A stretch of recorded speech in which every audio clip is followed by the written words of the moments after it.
In this example, let's evaluate the limit as t goes to 0 of the vector-valued function with components. First component, e to the t minus 1 divided by t. Second component, sine of t. Third component, t squared minus t all over t.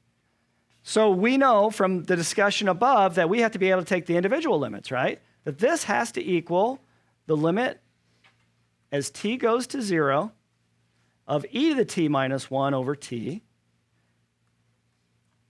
And these individual limits have to exist for the limit of the vector-valued function to exist. So by definition, we can take these limits individually, assuming that we get something that makes sense. If one of the limits doesn't exist, then we just say the whole thing doesn't exist. The limit of the entire, if any one of them doesn't exist, the limit of the entire vector-valued function does not exist. And then limit t goes to 0, t squared minus t over t. So this is all it is 3 Calculus 1 limits in one, right? But I mean, it's all stuff you learned how to do in either Calc 1 or Calc 2. So let's examine them one at a time. The limit of e to the, as t approaches 0, of e to the t minus 1 over e to the t.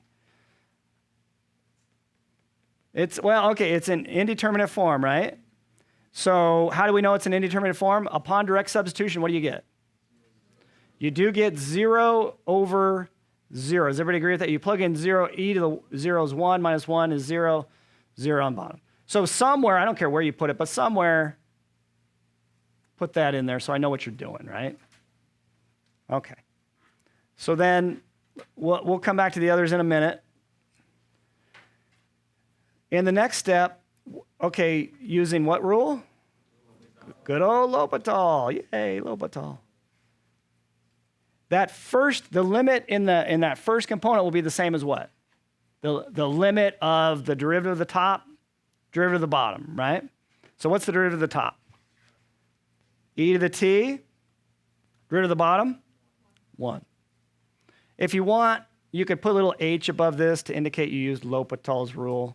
And that's what Stewart's book does. I don't know if you learned it at Larson or some other book, they might not use that notation. Put a little h to indicate, right above that component, just to indicate you used L'Hopital's rule. Show me you know why you did what you did. So that h stands for L'Hopital's rule. Okay.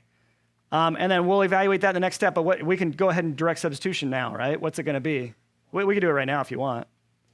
It's going to be e to the 0, which is 1, right? So we figured out the first limit. Let's go to the limit in the second component. Is that going to be hard? Limit sine of t as t goes to 0?